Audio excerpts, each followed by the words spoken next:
Hello and welcome dear students to JEE Maths by GK Padar channel. I am GK Padar, your mathematics mentor for JEE Mains and Advance on this platform.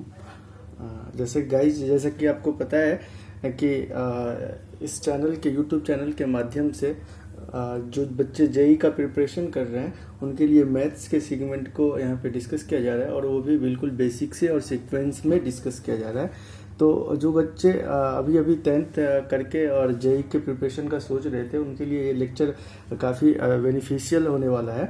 तो आप ज़रूर इस channel से जुड़ें। और जो मेरे से बच्चे नए जुड़ रहे हैं तो उनके लिए मैं पहले हमेशा से बोलता आ रहा हूँ कि आप पहले प्रीवियस वीडियो को कंटिन्यू देखें और फिर आप वहाँ से यहाँ तक पहुँचोगे तो आपको ज़्यादा बेनिफिट देखने को मिलेगा। और जो मेरे साथ बच्चे जुड़े हुए हैं, जो मेरे साथ काम कर रहे हैं, उनसे मैं बार बार बोल रहा हूँ कि आप इस चैनल को ज़्यादा से ज़्यादा शेयर करें, इसको सब्सक्राइब करें, लाइक करें, ताकि इसका इस क्वालिटी एजुकेशन जो मेरा मोटो है, क्वालिटी प्रत्येक बच्चे के पास क्वालिटी एजुकेशन पहुँचे और ख़ास करके वे बच्चे जो हाई फी दे के अपने घर से बाहर नहीं जाके पढ़ सकते हैं और वो हाई क्वालिटी एजुकेशन से रह जाते हैं, छूट जाते हैं, खासकर उन बच्चों तक ये चीज़ पहुँचे। तो आपके लाइक, सब्सक्राइब और शेयर करने से मेरा भी उत्साह बढ़ता है और मुझे भी काम करने में अच्छा लगता है। तो आप ऐसा ज़रूर करें।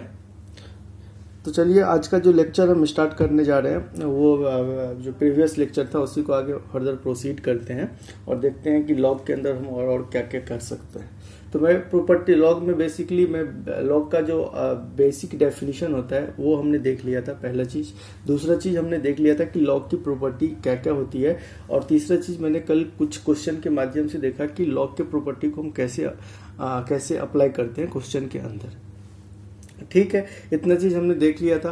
गाइज आपको मैं हमेशा से बोल रहा हूँ क्वेश्चन प्रैक्टिस बार बार करें, कॉन्सेप्ट का रिवीजन करें और साथ में ही जब आप मेरे साथ यहाँ पढ़ने के लिए बैठते हैं तो पेन कॉपी के साथ ज़रूर बैठे और अपना नोट्स ज़रूर एक तैयार करें। ठीक है, ये आपके लिए फ़ायदा रहेगा ताकि आप जो समय मुझे दे रहे हो, इस चैनल को दे रहे हो, वहाँ से आप ज़्यादा से ज़्यादा आउटपुट निकाल सको। ठीक है, देखते हैं, उसको आगे करते हैं। और आपको मैं कल एक होमवर्क दिया था और उस होमवर्क के क्वेश्चन से मैं आगे का डिस्कशन स्टार्ट करता हूँ। होमवर्क का क्वेश्चन था जो 125 के पावर में था log 0.2 बेस में, उसका इनपुट दिए थे 100। ये मेरा क्वेश्चन था और इसका वैल्यू मुझे बोला कि इसको सॉल्व करो।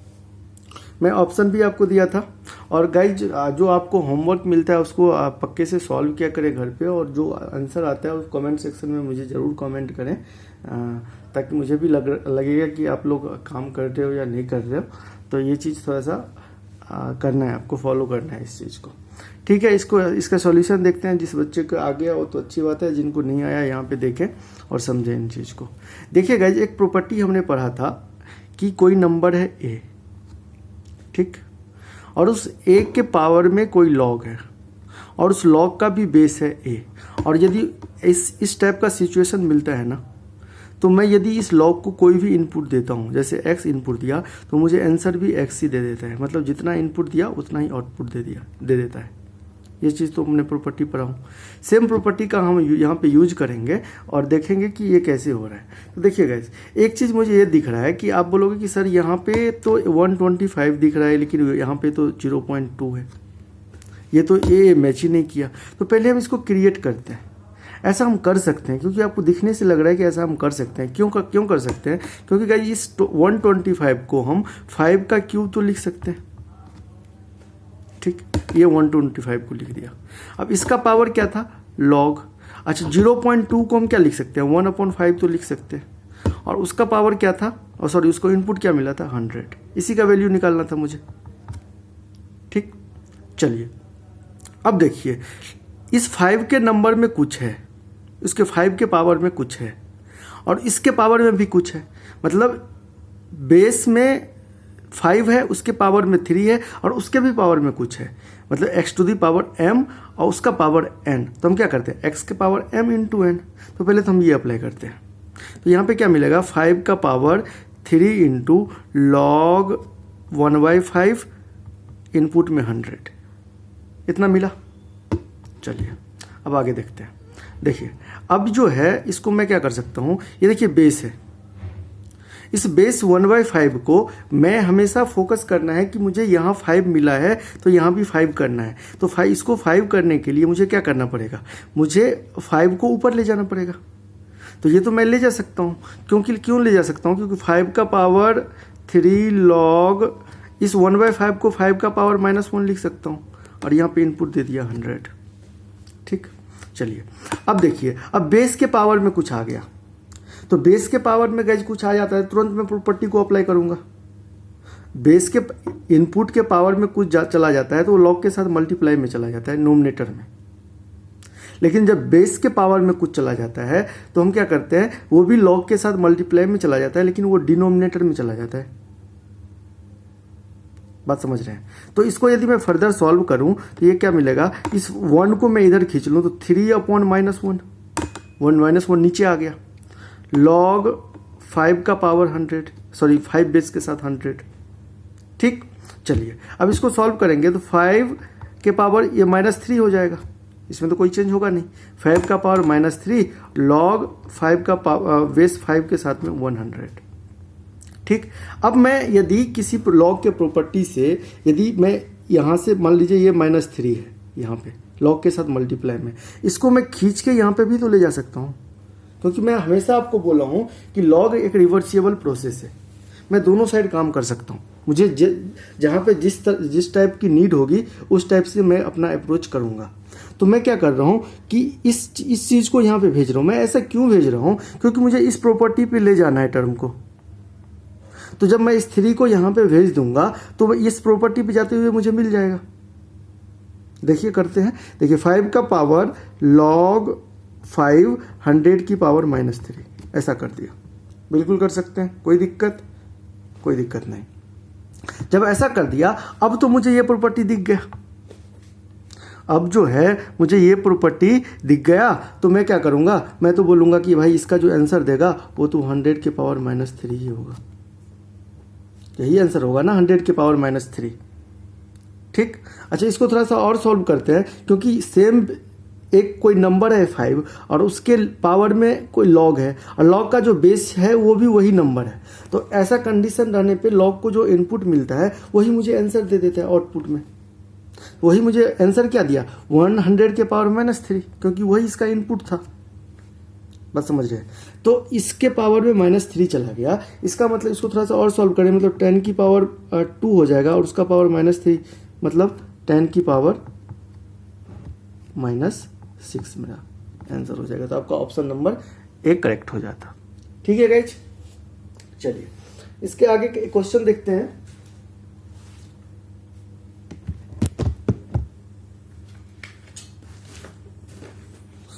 टांगे वाला किधर गया?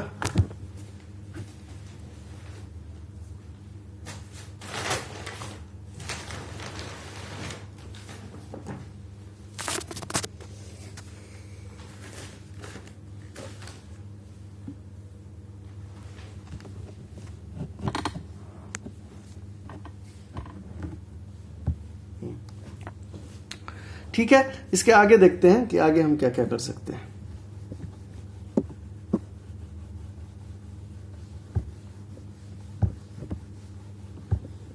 चलिए अगला क्वेश्चन आपके सामने है कि कंडीशन दे दिया, इफ क्वेश्चन है, इफ लॉग बेस में 10 के साथ में a दिया, नीचे में दिया b - c, equal log 10 base के साथ में b दिया, और ये नीचे में दिया c - a, इक्वल में दिया log 10 बेस के साथ में c, और यहाँ पे दिया a - b, b - c, c - a - b, और आपको बोला then find the value of a के पावर a इंटू b के पावर b इंटू c के पावर c, इसका वैल्यू आपको निकालना है। ठीक, अब देखिए, अब क्वेश्चन कितना डरावना हो गया, मुझे कुछ दिख ही नहीं रहा है कि इसमें क्या करूं। ठीक, लेकिन कुछ ना कुछ स्टार्ट आपको करना पड़ेगा, आपको सोचना पड़ेगा कि यहाँ पे मैं क्या क्या कर सकता हूँ। तो गाइज हमेशा देखिए, आपको जब भी आप किसी भी क्वेश्चन को मैथमेटिक्स के अंदर कहीं भी, या आप किसी भी क्लास में मैथमेटिक्स को यदि आप सॉल्व कर रहे हो या किसी भी चीज़ को सॉल्व कर रहे हो, तो आपका जो एम है, एम क्या है, रिजल्ट तक पहुँचने का। ठीक है, तो वो एम में यदि आपको एम दिख गया है कि मुझे ये चाहिए, तो आपको ये चीज़ जनरेट करना पड़ेगा। ए के पावर ए, बी के पावर बी, सी के पावर सी, कहीं ना कहीं से आपको जनरेट करना पड़ेगा, तब तो आप उसकी वैल्यू बताओगे। बात समझ रहे हो? तो मैं इस चीज़ तक कैसे पहुंचूं, पहले तो उसके लिए मुझे सोचना पड़ेगा। ठीक है, और हमेशा आप ये चीज़ अप्रोच करना कि जो चीज़ आपको दिया रहता है कंडीशन में और जिसकी वैल्यू पूछ रहा है, तो वो चीज़ यदि कंडीशन में नहीं आपको दिख रहा है, तो आप ऐसा कोशिश करो कि वो चीज़ कहाँ से आएगा और कैसे आएगा। तो वही चीज़ मैं यहाँ पे अप्लाई करूँगा। मुझे एक चीज़ बस ये कंडीशन दे दिया, ये बहुत बड़ा सा कुछ तो कंडीशन दे दिया। ठीक, इस कंडीशन में एक अच्छी बात क्या है कि इसमें हम क्या बोल देता हूँ कि ये जो है लेटर से कोई कांस्टेंट के बराबर है, लेटर से आर के बराबर है, ये सारा चीज इतना इक्वल टू इतना इक्वल टू इतना इक्वल टू आर, या के आपको जो भी लेट करने का मन हो लेट कर लीजिए कि ये आर के बराबर है। ठीक, मैं आर ले लिया। ठीक, यदि मैं इस सारे चीज को आर के बराबर कर लिया, इसका मतलब क्या हुआ? इसका मतलब ये हुआ कि लॉग ए लॉग 10 बेस के साथ में a equals upon b minus c equals to r, पहला चीज। दूसरा चीज कि लॉग 10 बेस के साथ में B upon C minus A equals to R. और तीसरा एक चीज और देख लीजिए, यहां पे देखिए, हाँ, लॉग 10 बेस के साथ में सी अपॉन में है a minus b equals to r. जब ये सब आपस में बराबर हैं तो सब आर के बराबर होंगे, तो ऑब्वियसली बात है कि होंगे ही। जब ये आर के बराबर होंगे तो हम क्या करते हैं, इसको इधर भेजते हैं, अगला इसका प्रोसेस करते हैं। तो अगला जब प्रोसेस करेंगे तो मैं क्या देखूंगा कि log 10 बेस के साथ में a है equals to are into b minus c हो जाएगा क्या? ठीक, यहां से जब करेंगे तो मैं क्या देखूंगा कि log 10 बेस के साथ में b equals to are into c minus a हो जाएगा क्या? हो जाएगा। क्रॉस मल्टीप्लीकेशन करना है, कुछ नहीं कर रहे। और यहाँ पे क्या हो जाएगा, log 10 बेस के साथ में c equals to are into A minus B, ऐसा हो जाएगा क्या? देखिए, आपको क्या चाहिए, आपको हमेशा नज़र यहाँ पे दोहराना है कि मुझे चाहिए a के पावर में a, b के पावर में b, c के पावर में c, क्योंकि मुझे इसी का वैल्यू चाहिए। तो ये मुझे दिखना चाहिए ना, ये मुझे दिखना चाहिए ना। तो देखिए, आपके पास यहाँ तक जब हम उसको आर लेट किए, इसको आर लेट किए, तो यहाँ से मुझे ये 3 इक्वेशन मिला। ऐसा तो मैं कर सकता हूँ। इसको आगे सॉल्व किया तो मुझे ये इक्वेशन इस फॉर्मेट पे मिल गया। अब मैं क्या चाह रहा हूँ कि मुझे a के पावर a हो जाए, b के पावर b और c के पावर में c। तो ऐसे ये कैसे कब होगा? जब मैं पहले इक्वेशन को दोनों साइड a से मल्टीप्लाई कर दूं, दूसरे इक्वेशन को b से मल्टीप्लाई कर दूं और तीसरे इक्वेशन को c से मल्टीप्लाई कर दूं। अब यदि मैं इसको आगे प्रोसीड करूं, देखिए तो लॉग के साथ में कुछ मल्टीप्लाई है, तो ये फर्दर कहाँ जा सकता है? इनपुट के पावर में जा सकता है। जैसे ये इनपुट के पावर में जाएगा तो मुझे a के पावर a मिल जाएगा। बात समझ में आ रहा है? वैसे ही यहाँ से यदि b के पावर में b जाएगा तो मुझे b का पावर b मिल जाएगा, और वैसे ही c के पावर में c जाएगा तो मुझे c का पावर c मिल जाएगा। बात समझ रहे हो? ऐसा मिल जाएगा। ठीक है, ऐसा यदि मिल गया तो मुझे जो चाहिए था वो वैल्यू कहीं ना कहीं मुझे दिख गया।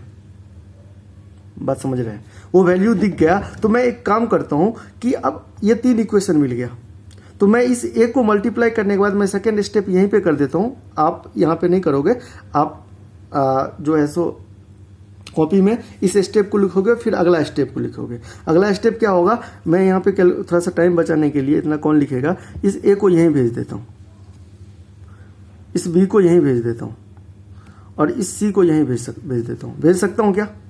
बिल्कुल भेज सकता हूँ। ठीक है, ऐसा भेज दिया। जब ऐसा भेज दिया, अब मुझे a के पावर a इंटू बी के पावर b इंटू सी के पावर c चाहिए। तो मुझे कब मिलेगा?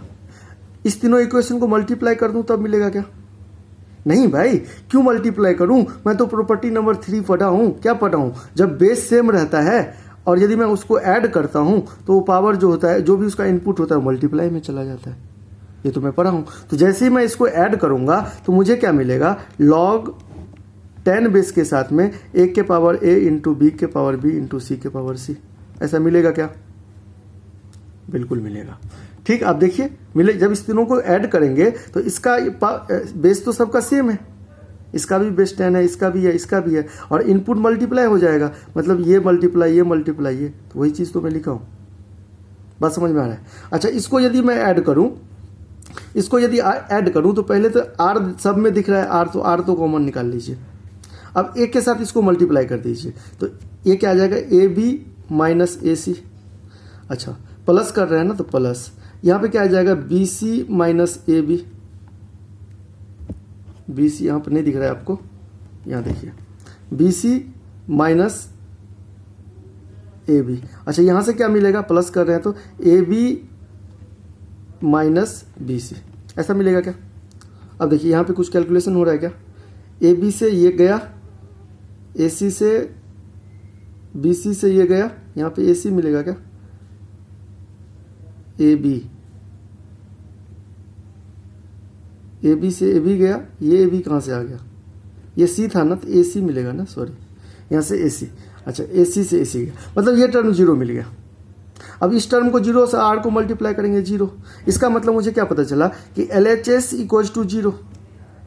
एल एच एस, अब कोई लॉग का वैल्यू मुझे जीरो वैल्यू दे रहा है, कब देता है? पहला प्रॉपर्टी, लॉग का बेस कुछ भी रहे, मैं यदि उसको कुछ भी इनपुट दिया और यदि मुझे मतलब वो यदि मुझे वैल्यू जीरो दे दिया, इसका मतलब इनपुट में 1 दिया होगा, क्योंकि पहला प्रॉपर्टी यही बोलता है ना कि लॉग बेस में कुछ है, उसको यदि हम उसको यदि हम 1 देते हैं तो हम मुझे जीरो देगा। यही बोला है पहला प्रॉपर्टी, यही बोलता है ना पहला प्रॉपर्टी कि लॉग बेस में ए है और उसको यदि हम 1 इनपुट देते हैं तो log 1 का वैल्यू हमेशा जीरो होता है, तो इतना इक्वल्स टू जीरो हो गया। इसका मतलब ये वैल्यू कहीं ना कहीं 1 रहा होगा। जो ए का पावर ए है, बी का पावर बी है और सी का पावर सी है, वो कहीं ना कहीं 1 की बराबर होगा, तभी तो ये वैल्यू जीरो देगा, अदरवाइज तो दे ही नहीं सकता है। बात समझ में आ रहा है? इसलिए यहाँ पे क्या हो जाएगा? ए प्लस ए इंटू ए के पावर ए इंटू बी के पावर बी इंटू सी के पावर सी इक्वल्स टू 1, मेरा आंसर हो जाएगा। आई थिंक आपको क्लियर हो गया होगा गाइस। काफ़ी इंटरेस्टिंग क्वेश्चन था और अच्छा था, आप एक बार घर पे जरूर प्रैक्टिस करना। ठीक, चलिए अब देखिए नेक्स्ट क्वेश्चन की तरफ बढ़ते हैं। तो लॉग के क्वेश्चन में कुछ नहीं होता, यहाँ पे भी मैं 2-3 बार प्रॉपर्टी को अप्लाई किया, थोड़ा सा कॉमन सेंस लगाया, रिजल्ट तक पहुँच गया। तो आपको भी ऐसे ही काम स्टार्ट करना है, और जहाँ पे आप रुक जाओगे तो मैं तो हमेशा से बोल रहा हूँ कि आप कमेंट सेक्शन में फ्री हो। आप बुक का किसी भी बुक को सॉल्व कर रहे हो, आपको डाउट आ रहा है तो आप ज़रूर क्वेश्चन मुझे भेजें। उसका मेरे टेलीग्राम ग्रुप ऐप है, उस पर भी भेज सकते हो, आप कमेंट सेक्शन में कर सकते हो, आप कहीं भी कर सकते हो, मैं आपको पक्के से उसका सोल्यूशन दूंगा। चलिए नेक्स्ट क्वेश्चन की तरफ बढ़ते हैं। नेक्स्ट क्वेश्चन जो अपना है वो ये बोल रहा है कि if x, y, z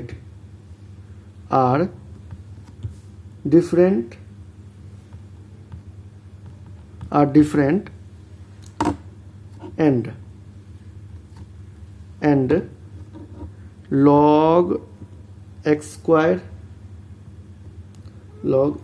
square upon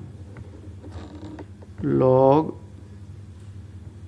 y into log z plus log y का square upon log x into log z plus, दिख रहा है ना आप लोगों को? क्लियर दिख रहा होगा। log z का square upon log x into log y। ठीक, ये आपको दे दिया। क्या बोला कि if x, y and z are कोई डिफरेंट है, मतलब डिफरेंट कोई नंबर है, जो भी है, अलग अलग चीज़ें, ठीक, उसके बाद आपको बोला कि इतना प्लस इतना इक्वल्स टू 3 है, ये इक्वल्स टू 3 दे दिया। ठीक, तो आपको बोला देन फाइंड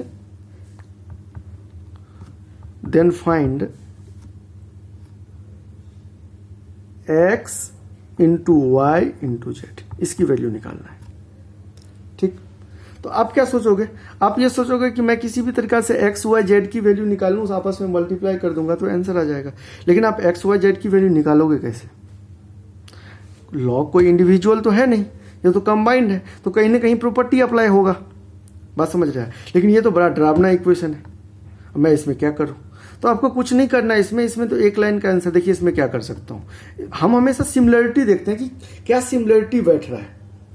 मैं हर अप्रोच लगाऊंगा, मैं अपने दिमाग को मैं हमेशा से बोल रहा हूँ, अभी जो मैं बेसिक स्टार्ट किया हूँ ये आपको बस आपके दिमाग को खोलना चाह रहा है। बात समझ में आ रहा है? जो हम बेसिक फंक्शन पढ़ रहे हैं और हम ट्रिगोमेट्री तक जो पढ़ेंगे वो आपका बेसिक है। वो जब आप ट्रिगोमेट्री पर और ये फंक्शन पढ़ लोगे और ट्रिगोमेट्री पढ़ लोगे, फिर आपका बेस तैयार हो जाएगा। फिर आप किसी भी टॉपिक पे रैंडमली जा सकते हो और पढ़ सकते हो, कोई दिक्कत नहीं है। ठीक है, तो पहले मैं बेसिक तैयार कर लेता हूँ। ठीक, तो इस बेसिक को, तो आपको इस बेसिक में आपको डरना नहीं है कि कोई क्वेश्चन नहीं आ रहा है तो यार मेरे से क्यों नहीं आ रहा है, मैं तो इतना प्रैक्टिस कर रहा हूँ। ऐसा आपको करते प्रैक्टिस करते एक दिन ऐसा समय आएगा जब आप 50% मैथ लगभग सिलेबस कवर कर लोगे, फिर आपको पता चलेगा कि अच्छा, क्योंकि ये बहुत सारा चीज़ ऐसा है ना कि इंटरलिंक है। अब ये कॉन्सेप्ट पढ़े, इसके अगला कॉन्सेप्ट पढ़ोगे, अगला कॉन्सेप्ट पढ़ोगे, फिर पिछला कॉन्सेप्ट आपको और क्लियर होते जाएगा। बात समझ में आ रहा है? इस चीज को हमेशा आपको प्रैक्टिस नहीं छोड़ना है, मतलब घबराना नहीं है कि मेरे से क्वेश्चन क्यों नहीं सॉल्व हो रहा है। जितना भी एस्पिरेंट होते हैं स्टार्टिंग में सभी के साथ यही प्रॉब्लम होता है कि वो कॉन्सेप्ट तो उनको पता रहता है कि लेकिन क्वेश्चन को क्लिक नहीं कर पाते हैं।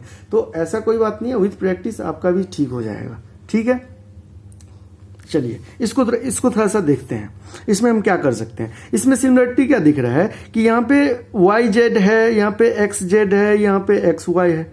यहाँ पे मिसिंग क्या है, लॉग एक्स का टर्म मिसिंग है। यहाँ पे मिसिंग क्या है, लॉग वाई का टर्म मिसिंग है। यहाँ पे क्या मिसिंग है, लॉग जेड का टर्म मिसिंग है ना।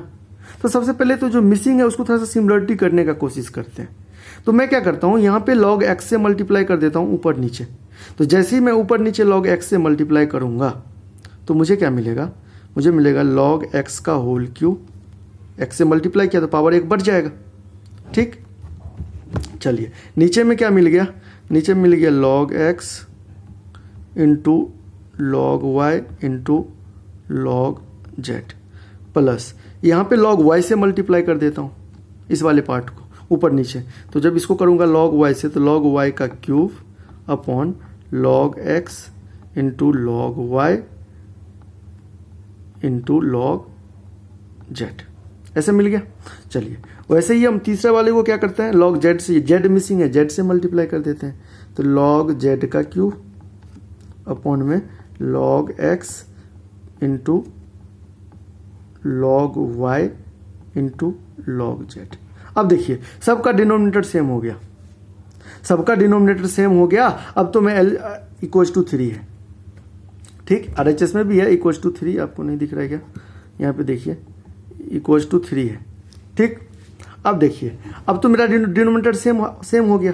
अब मैं क्या करूँ, एलसीएम ले लूँ क्या, बिल्कुल ले लूँ। एलसीएम जैसे ही लूँगा तो मुझे क्या मिलेगा, log X plus log Y, sorry into है ना, into log Y into log Z, ऐसे मिल गया क्या, बिल्कुल मिल गया। अब ऊपर में क्या मिलेगा, लॉग एक्स का क्यूब प्लस लॉग वाई का क्यूब प्लस लॉग जेड का क्यूब। अब देखिए गाइज, बहुत सारे बच्चे को दिमाग में आया होगा कि सर यहाँ पे लॉग का तो बेस है ही नहीं। तो किसी को जिस क्वेश्चन में लॉग का बेस आपको नहीं गिवन होगा, ठीक है, तो आपको ऐसा मान के चलना है कि लॉग का बेस 10 है। बस समझ में आ रहा है। और जहां पे दिया होगा वहां तो मैक्सिमम केस में दिया ही रहता है, कहीं कहीं मान लीजिए नहीं दिया रहता है, तो आपको ये मान के चलना है कि इस लॉग का बेस 10 है। ठीक है, ये इंपॉर्टेंट फैक्ट है एक, लॉग से लेके ये आपको हमेशा ध्यान रखना है। चलिए इसको यहां पे तक पहुंच गया, इक्वल टू 3 है, यहां तक कोई दिक्कत नहीं। अब देखिए इतना लॉग वॉग बहुत दिक्कत आ रहा है। यहाँ पे 3 ही टर्म का तो बात किया गया है। इसको यदि मैं log x को a बोल दूं, log y को b बोल दूं, log z को c बोल दूं, तो इसका क्या मतलब, इसका मतलब a cube plus b cube plus c cube upon a into b into c, ऐसा ही है क्या, है ना, बिल्कुल ऐसा ही है, क्योंकि log x को मैंने a बोल दिया, log y को b बोल दिया, log z को c बोल दिया, log लिखने में बहुत टाइम टेकिंग हो रहा था। तो ठीक, चलिए, तो ये हो गया a cube plus b cube plus c cube upon a b c equals to 3। अब जैसे ही यहाँ पे पहुंचा तो मैं इसको क्या कर सकता हूँ, a cube plus b cube plus c cube equals to 3 a b c. अब जैसे ही मैं देखा तो मेरे दिमाग में तो बहुत अच्छा चीज़ आ गया कि भाई ये चीज़ तो बहुत अच्छा चीज़ है। ये क्यों अच्छा है कि ये तो मैं पढ़ के आया हूँ, a cube plus b cube plus c cube equals to 3 a b c कब होता है, जब a plus b plus c equals to 0 होता है। जब a plus b plus c equals to 0 होता है तभी तो a cube plus b cube plus c cube equals to 3 a b c होता है। ये चीज़ पता है या नहीं पता है? चलिए, जिन बच्चों को, बहुत बच्चों को पता होगा, बेसिक चीज़ है, 9th क्लास में आप पढ़े होंगे इस चीज़ को। जिनको नहीं पता हुआ है उनके लिए मैं बता देता हूँ 1 मिनट के लिए।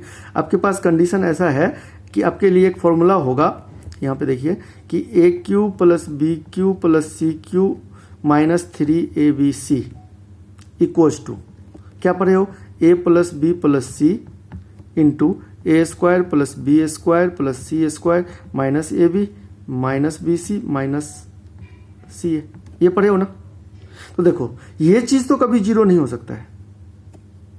ये चीज़ कभी 0 हो सकता है क्या, आप सोच के बताना। ये चीज़ कभी 0 नहीं होगा। 0 कौन हो सकता है, तो ये, तो जब ये 0 होगा तभी जो है सो ये पूरा टर्म RHS वाला टर्म 0, बस समझ रहे हो, तभी जो है सो माइनस 3 ए बी सी को हम उस साइड भेजेंगे तो a cube plus b cube plus c cube equals to 3 a b c हो जाएगा। इसका मतलब a cube plus b cube plus c cube equals to 3 a b c तभी होगा जब a plus b plus c equals to 0 होगा। बात समझ में आ रहा है? इसका मतलब जब ये मैं इस कंक्लूजन पे पहुंच गया, अब तो मैं बड़ा आसानी से सॉल्व कर सकता हूं। अब मैं क्या सॉल्व कर सकता हूं, देखिए,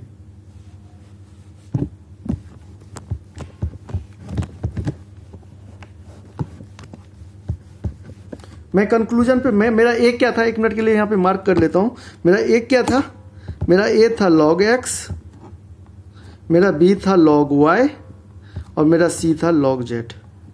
ये था, मैं क्या बोला, मैं किस कंक्लूजन पे पहुंचा था, मैं पहुंचा था a plus b plus c equals to 0 पे। रख दो उसकी value, log x plus log y plus log z equals to 0।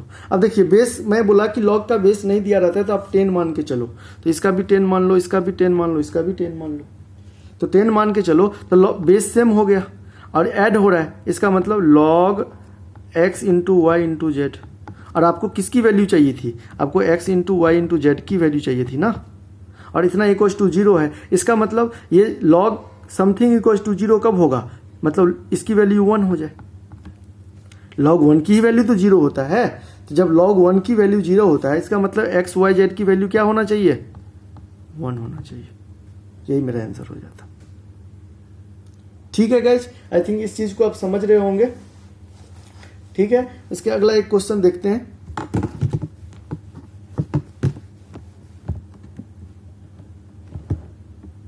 या ये 2 क्वेश्चन है, आपके लिए होमवर्क दे देता हूं, ये आपको करके आना है। फिर नेक्स्ट क्लास में हम देखेंगे कि लॉग का ग्राफ और इनइक्वालिटी और फिर इक्वालिटी को करके फिर लॉग अपना खत्म हो जाएगा। अब फंक्शन में ज़्यादा नहीं है, 2 से 3 से 4 लेक्चर का फंक्शन है, फिर हम आगे प्रोसीड करेंगे। बहुत बच्चे बोर हो गए होंगे फंक्शन पढ़ के, सर क्या इतना दिन से पढ़ रहे हैं। और गाइज हमेशा आपको ये ध्यान, पीछे का ये फंक्शन आपको बहुत काम देने वाला है। फंक्शन पे तो आपका कमांड होना चाहिए। आपको यदि दिक्कत हो रहा है तो बार बार इस वीडियो को जाके फिर से देखें और प्रैक्टिस करें। ठीक है, और फिर भी कोई डाउट आ रहा है तो मैं हमेशा से बोल रहा हूँ कि आप कमेंट सेक्शन में जाओ, पूछो मेरे से अपना डाउट। ठीक है, मैं क्वेश्चन बोला कि इफ log 20 बेस के साथ में 2 इक्वल्स टू a है एंड log बेस में 25 इक्वल्स टू b है, then find the value of the log log 20 base में 8, ठीक है, in terms of A and B. A and B के टर्म में आपको लॉग किसकी वैल्यू, आपको दो कंडीशन दे दिया कि log 20 बेस में 2 इक्वल्स टू ए है और log 20 बेस में 5 इक्वल्स टू बी है। तब देन आपको फाइंड करना है कि log 20 बेस में 8 की वैल्यू क्या होगा in terms of A and B. ठीक है, इसका सॉल्यूशन मुझे आपको बताना है। मैं इसका ऑप्शन चाहिए तो ऑप्शन दे देता हूं मैं।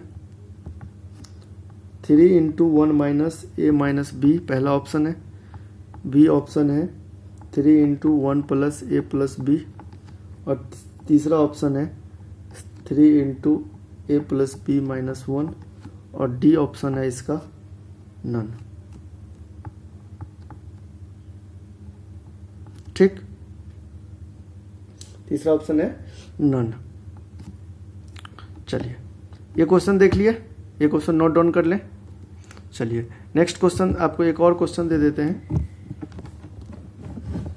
आपको बोला कि इफ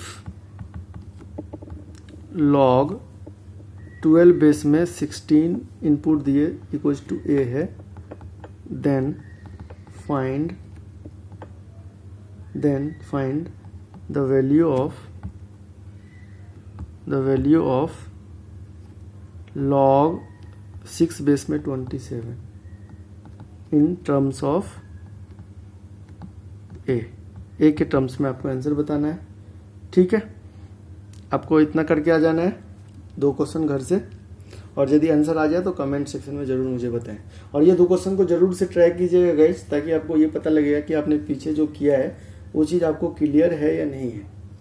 ठीक है, ऑल्दो अच्छा क्वेश्चन है, लेकिन आप जरूर ट्राई करें। ठीक है गाइस, धन्यवाद।